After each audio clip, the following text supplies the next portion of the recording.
esta tarde aquí a la plaza. Bueno, a la plaza imagino que estará también lloviendo por el campo, porque si llueve solo aquí, Esperemos. Bueno,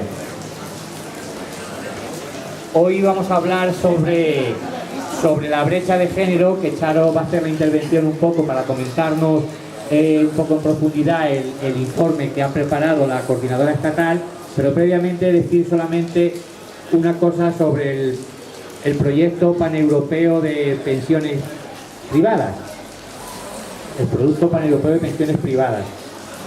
Resulta que el día 4 es el jueves de esta semana, parece que hay una votación decisiva en el Parlamento Europeo, en el cual los diputados y diputadas de los diferentes países van a votar sí o no a ese producto paneuropeo de planes de pensiones.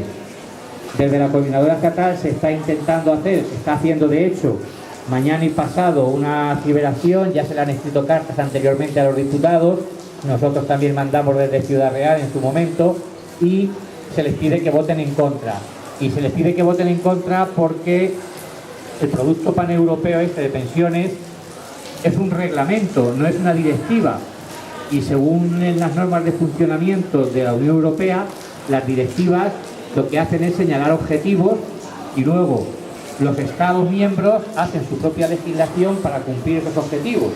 Sin embargo, este plan paneuropeo de pensiones lo que es un reglamento que es de obligado cumplimiento para todos los países miembros. O sea que desde el momento que se apruebe y se publique en los boletines oficiales de la Unión Europea, desde ese mismo momento ya pasa a ser una norma de aplicación en la Unión Europea de los 28 países que forman la Unión Europea. Esto, bueno, pues el análisis que se hace de estos proyectos, de este proyecto, es un análisis muy sencillo. Se dice que el proyecto en sí mismo parte de una posición que nosotros consideramos completamente errónea, porque parte de la posición de que las pensiones públicas en el futuro van a ser insuficientes y la gente que quiera tener una vida medio digna cuando llegue a la jubilación va a tener que tener un plan privado de pensiones. Nosotros negamos la mayor y negamos que eso pueda ser así. Ya lo hemos explicado y lo hemos comentado muchas veces. Y luego, la segunda parte que viene de esta negativa a que esto se desarrolle es que esto se dice a los gobiernos que tienen que potenciar estos planes en sus respectivos estados, en sus respectivos países, con desgravaciones fiscales a las personas que contraten un plan de pensión privado. Con lo cual, si ahí España desgrava el X%, ahí no pone, no se entra en el detalle de qué porcentaje habría en este momento, si hay una desgravación fiscal, la que sea, sería menos dinero que entra al erario público, o sea, menos dinero que entra para los servicios públicos en general del conjunto del Estado. Con lo cual, el ahorro de unos pocos se estaría pagando a costa de unos muchos, de toda la sociedad.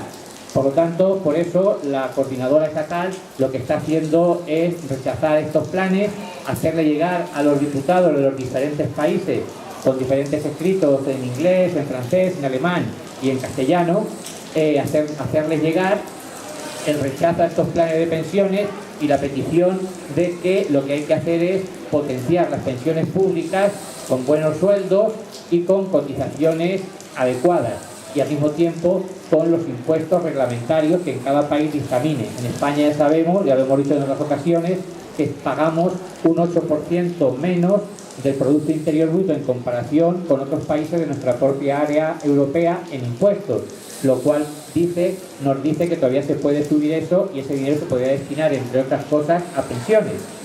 En fin, animaros a que si podéis participar a través de Twitter o otros medios en esta campaña durante mañana y pasado, que lo hagáis. Y yo creo que con esto de los planes paneuropeos, poco más ya que decir, porque ya lo tenemos claro desde el principio lo que eran y lo que es nuestra negativa a que se aprueben. Veremos a ver qué es lo que ocurre, si se produce la votación definitiva el jueves, el día 4, o no se produce. Ya veremos a ver, ya informaremos, si nos llega la información, informaremos el próximo lunes. Y bueno, después de esta pequeña introducción con esta historia, ahora Charo nos va a comentar lo del plan, lo de la brecha de género. Charo. Está estupendo. ¿Se oye? ¿Sí? Pues nada, los saludos, los repito, buenas tardes. somos irresistibles, y persistentes, a pesar de la climatología, porque sabemos que estamos defendiendo derechos de 9 millones y pico de personas de España, no el grupito que estamos aquí. Y además sabemos todas y todos que lo que no se escucha y no se ve, pues no existe. Por lo tanto, le damos visibilidad y voz, y luego se harán los altavoces, se supone, y la prensa que tenemos aquí con Luis Mario. Bueno, el informe al que hacía referencia Augusto se publicó en torno al 8 de marzo, como sabéis. Desde todas las plataformas que estamos unidas a la coordinadora estatal lo presentamos en distintas provincias, también se ha mandado a medios de comunicación, a ONGs, y se titula La brecha de género, la pobreza tiene cara de mujer. Y yo, después de leerlo, añado, cara de mujer muy mayor, vieja, pobre, con poca salud y que vive sola. Y esa es una realidad que cuando hablamos de la brecha de género no se conoce el alcance que tiene esa situación para millones de mujeres en nuestra sociedad española. El 1 de febrero del 2019, los últimos datos de la Seguridad Social dicen que esa brecha es del 35%. El informe que hizo la coordinadora decía el 37,2%, pero parece ser que por la subida que ha habido de las pensiones más bajas de viudedad al 60% del tramo y por la subida en general, aunque sea mínima, esto ha repercutido algo. Ahora, hay una diferencia entre la pensión media que reciben las mujeres en España y la que reciben los hombres de un 35%. Es decir, aproximadamente al año 6.000 euros menos cobra cada mujer pensionista en este país.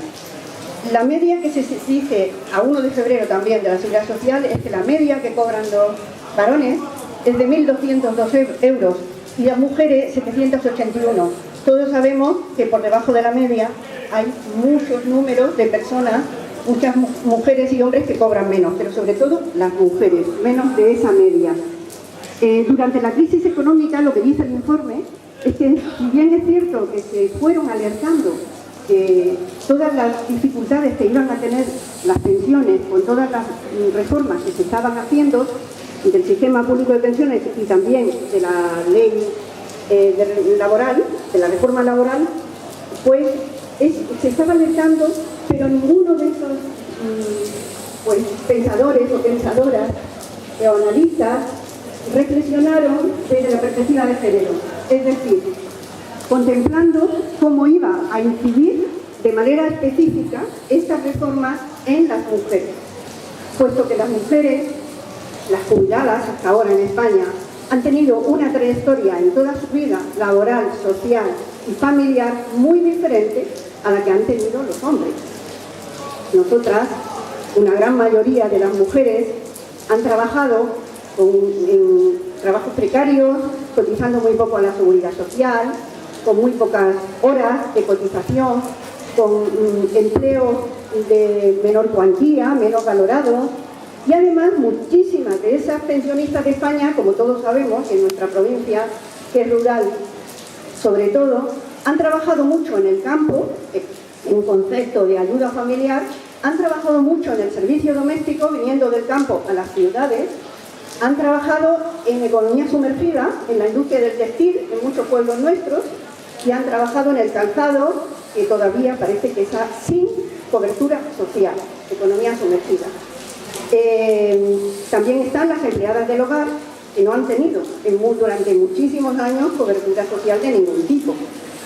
Esta es la realidad de las mujeres que hoy tienen entre 65, de una gran mayoría, no de todas, afortunadamente. Otras hemos tenido otras fortunas, pero de tener mejor situación.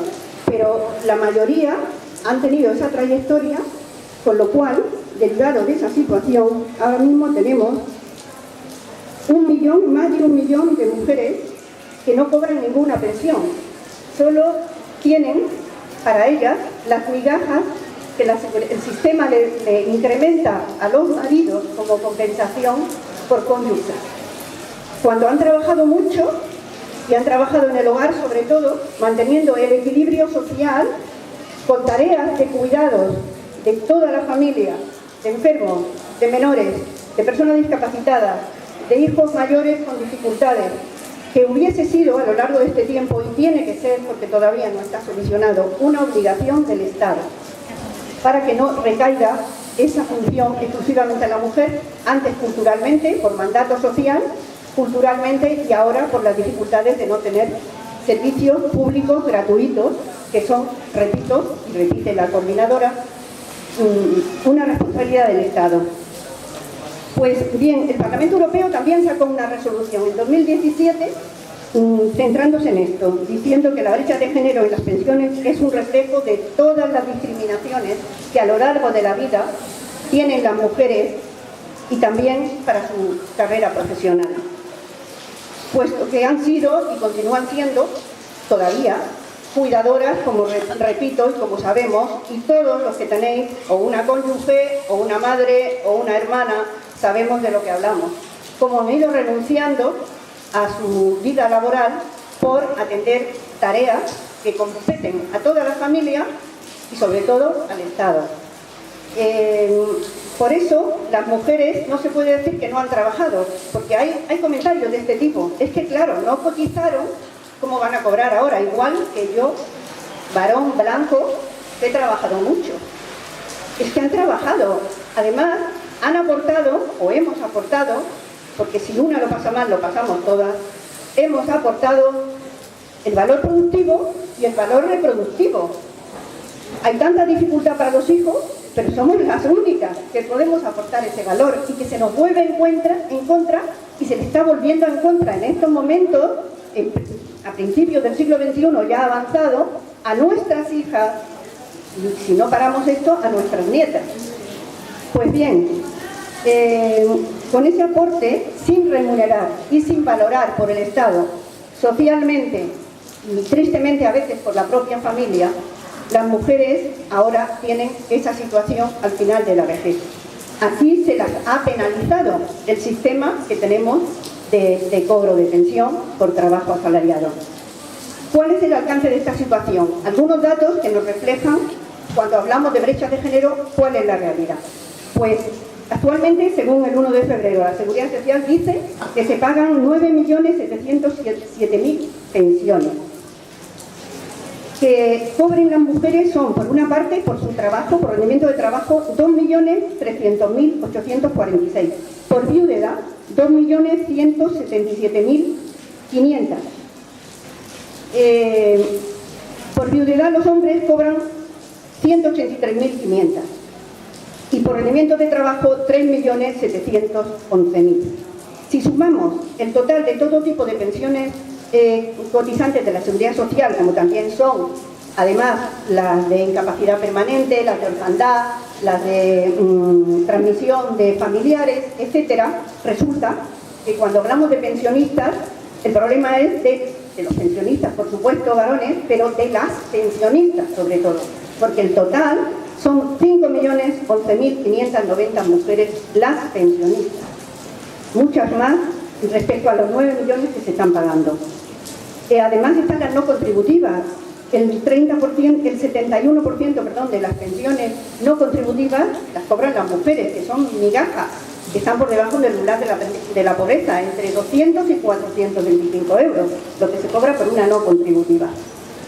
Además, aunque la media de cobro sea 781 euros, como decimos, que podríamos decir, bueno, 780, no llega al salario mínimo, pero ahí están, no, es que un 30% de las pensiones que cobran las mujeres tienen complementos a mínimos, o sea que no es real, esa media, fijaros el grueso que hay por debajo de la media.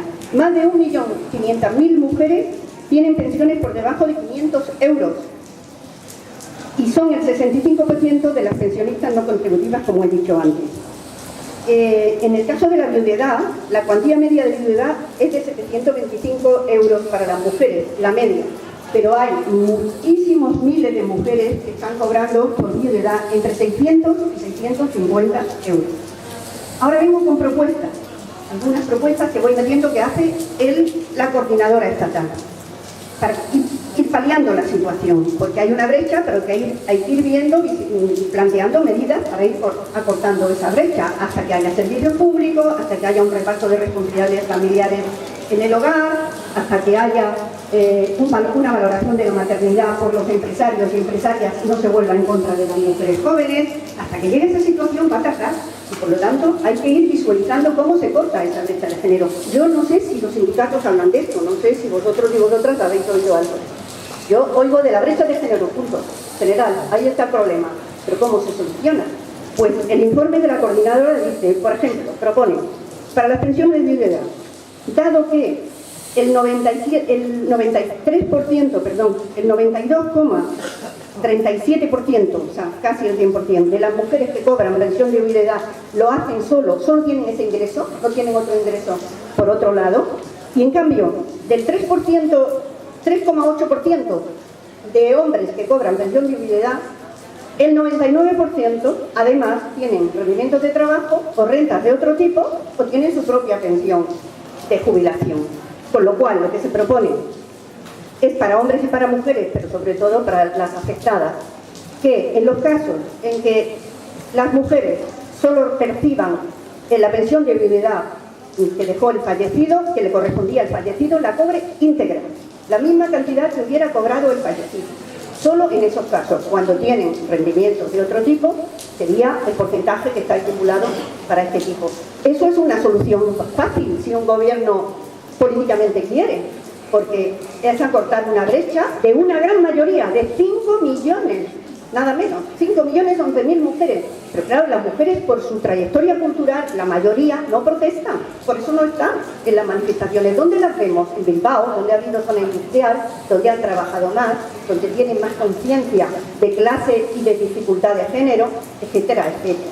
Pero se ocultan más, son invisibles, y entonces nadie piensa en 5.011.000 que además vivimos más tiempo, con lo cual necesitan más esa protección económica y de otro tipo. Después exigimos, esto ya lo he dicho, la pensión a favor de familiares. Es otra exigencia del informe de la coordinadora. La pensión a favor de familiares, mirar, la perciben el 71% de las mujeres.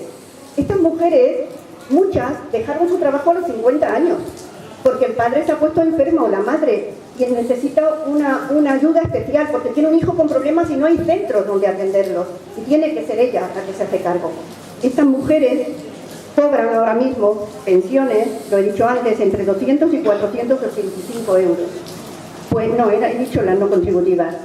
Pues exigimos que las beneficiarias o beneficiarios, si hubiese alguno en esta situación, varón, que sin ingresos diferentes a la pensión que recibe por concesión de familiares, reciba la que le correspondería al familiar fallecido que se la dejó. Esta es otra medida que si se piensa y se tiene voluntad política, se puede hacer perfectamente. Después tenemos, el informe recoge algo sangrante, como son las trabajadoras domésticas, del servicio doméstico o empleadas del hogar.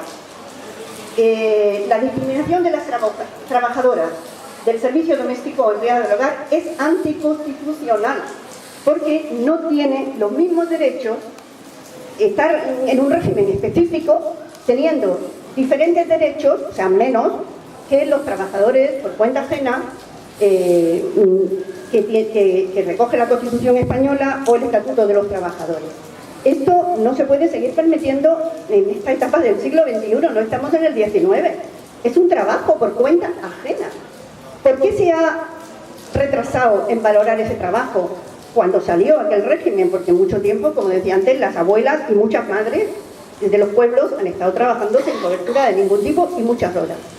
¿Por qué se ha ido aplazando? Porque afectaban a las mujeres, exactamente lo mismo, y no estaban organizadas ni sindicalmente ni colectivamente de ninguna manera, y entonces son invisibles hasta que han salido las pelis en las televisiones diciendo las diferencias que tenían de salarios con otros sectores profesionales de los hoteles, hasta que ha salido la opinión pública y todavía no lo han solucionado. O sea que, bueno, pues las trabajadoras del hogar decimos que es urgente equiparar el sistema especial de empleadas de hogar al régimen general de la Seguridad Social, que ha sido torpedeado desde 2012, yo no lo sabía, son noticias que no trascienden en los medios de comunicación, porque afectan a estas mujeres, sencillamente, si no estarían en las televisiones, si fueran hombres, estarían de una empresa, de cualquier empresa, estamos viendo todo lo que sucede en cuando se hacen regulaciones extremas, salían en las televisiones. Pero nadie comenta esto, pues había un plazo que acababa en 2018 del convenio de la Organización Internacional del Trabajo, que ofertaba insistía a los gobiernos a que firmaran ese convenio para regular de manera normal el trabajo. La norma se llama regular hacer decente la regulación del trabajo doméstico, algo así parecido. Entonces, el plazo que había era hasta 2018. Desde el 2012, el gobierno de Mariano Rajoy lo fue aplazando. Antes de acabarse el plazo, en los presupuestos generales de 2018, en los presupuestos del Estado, pues hizo una enmienda, la enmienda 6777, me parece que se llama, ¿sí? Y en donde hacía una moratoria para hacer este cambio en 2024. A mí me gustaría saber con qué votos. Eso hay que buscarlo. ¿Con qué votos sacó? Porque el PP solo no pudo. Se supone que con Ciudadanos, pero no sabemos. Hay que buscarlo eso. ¿Quién apoyó esta enmienda? Para que esto no se regulara de una manera decente, como dice la OIT. No lo dice la coordinadora. Pues bien, desde la coordinadora se exige que se anule esta enmienda, el gobierno que venga, esta enmienda de los presupuestos, que se anule, que se ratifique rápidamente el convenio y que se regule este régimen como todos los trabajadores por cuenta ajena. ¿Vale? Insistimos en el informe que desde la coordinadora se recuerda que es el Estado quien tiene la responsabilidad de garantizar el derecho, lo leo porque es textual, el derecho a cuidar, ser cuidado y autocuidarse a través de políticas específicas. Casi el 90% de las cuidadoras en España son mujeres, tanto en el ámbito familiar como en trabajos por cuenta ajena. Trabajos que en muchos casos, como sabemos, en las residencias de ancianos, que están subcontratadas, en otros centros de otro tipo, de ayuda a personas, están poco valorados y mal pagados, porque son trabajos feminizados y que no se les da el interés que tienen. Pues, si los servicios públicos, que es lo que sabemos todos y lo hemos pensado, y todas, sobre todo los que estamos aquí, si los servicios públicos cubrieran al 100% todas estas necesidades, como es su obligación, las mujeres tendrían una trayectoria laboral diferente, y esto es fundamental para las jóvenes, porque si esto no se modifica, las dificultades se van a ir continuando. Y aunque hay más hombres jóvenes que alternan la vida familiar, pero en algún momento quien tiene que dejar el trabajo siguen siendo las chicas, siguen siendo las mujeres. En la época de crisis económica se han quedado muchos más hombres en paro, y es verdad que han vivido con el salario de su pareja, la mujer, pero en cuanto han tenido trabajo, quien sigue haciéndose cargo de todo suele ser la mujer. Mientras no haya servicios públicos para cubrir todo esto, sabemos que esto no va a cambiar. El Estado, también se dice en el informe, que el Estado tiene que valorar esta economía. Esa es una economía que no entra en los presupuestos, que no se analiza desde el punto de vista económico, lo que supone, en términos económicos, el trabajo que las mujeres han desarrollado y siguen desarrollando en ese ámbito familiar. Y por lo tanto, al valorar esa economía, tiene una responsabilidad. Y en base a esa responsabilidad que se le exige, la coordinadora propone, lo leo textual, que el Estado aportara la cotización durante los años que la mujer dedique al cuidado de menores o personas mayores dependientes, dándole valor así a esa actividad equivalente a la que se da al personal sanitario que cuida con trabajo por cuenta ajena, pues como he dicho antes, en las residencias y en otros servicios de atención a menores o de otro tipo. Esto también se puede hacer si se valora esa economía de cuidados, pues durante un periodo no queremos meter a las mujeres y que el Estado le dé la cotización y que se queden siempre de cuidadoras, que no se interprete eso, pero queremos que en situaciones difíciles todavía el Estado corresponda. Después queremos acotar el umbral del periodo de carencia, reconociendo dentro del tiempo mínimo exigido de cotización los años dedicados al trabajo de cuidados en la familia. Para ello, hay dos propuestas que ya están son vigentes, no sé desde cuántos años, pero en países europeos de nuestro entorno. En algunos de los que, yo cuando pienso en la diferencia de la mujer siempre digo, quiero vivir en Dinamarca, en Noruega y en Finlandia. Es el modelo.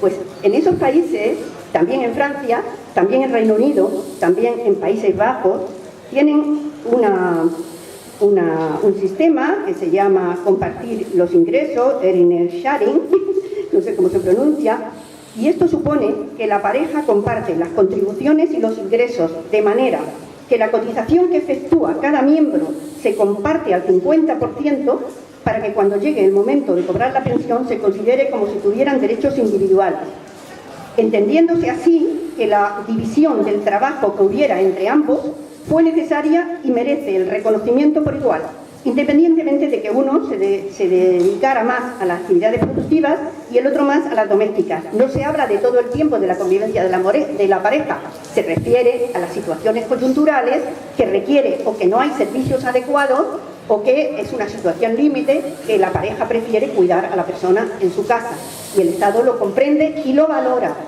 Esto es un sistema que está en estos países, como digo. Aunque desde la coordinadora venimos pidiendo que todos los sistemas de pensiones se unifiquen sin discriminación de sexo ni de régimen y que se pague, por supuesto, que se cobre los 1.084 euros, los 1.080 euros que dice la Carta Social Europea, estas medidas y otras que se refieren a la salud, es que es muy largo, son 19 páginas, entonces no conviene ahora hablar de todo, pero os recomiendo que lo leáis. Yo creo que la mayoría lo tenemos, Augusto nos lo mandó. Pues, en tanto no se corrige la situación de responsabilidades del Estado para crear servicios públicos gratuitos que no ocasionen que la mujer corte su vida laboral, cultural, sindical, política, de otro tipo, algo que los hombres, para la mayoría, no tienen problema, en tanto eso llega, son medidas que si nos quieren oír, claro, porque no nos oyen, ¿verdad, Augusto?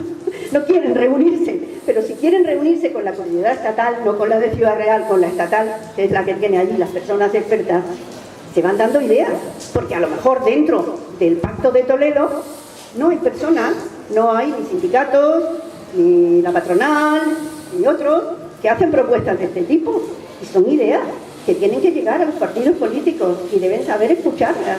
Porque están ahí, están en otros países, no nos inventamos nada, como cuando empezamos con las medidas de acción positiva para la igualdad de la mujer. En España no se inventaba nada, ya lo tenían esos países que yo envidio, y muchas de nosotras, ¿verdad? Entonces, pues este es el resumen, se refiere también al ámbito sanitario, hay un apartado entero al tema de salud, porque lo que se pide es que se apruebe la ley de cronicidad. La verdad que yo no había oído nunca hablar de la ley de cronicidad, pero en verdad, Carmen, cuando fuimos a presentar el informe lo comentamos, pero luego ya nos informamos y sabemos que es una ley que hay pendiente por ahí para dar cobertura a la jubilación, a tener muchas dificultades, y antes de la jubilación no se pueden jubilar porque pierden dinero, pero en la mitad de su vida laboral tienen problemas. Pues fíjate el porcentaje que hay de mujeres operadas del cáncer de mama, a eso se refiere el informe, que tiene consecuencias para tener una cronicidad, ojalá menos casos, pero en algunos casos sí, pues no se le da la invalidez, porque no están tipificadas, aunque hay muchos médicos que dicen que podían ser susceptibles de ser calificadas como invalidez. Y hace más referencia también a la ley de dependencia, como no se ha cumplido y como tuvo un intento ahí de que las cuidadoras tuvieran una cobertura social en sus casas, pero luego la retiró el Partido Popular y luego la permitió, pero pagando ellas la seguridad social. Ole, fenomenal, gracias, para eso me hago autónomo.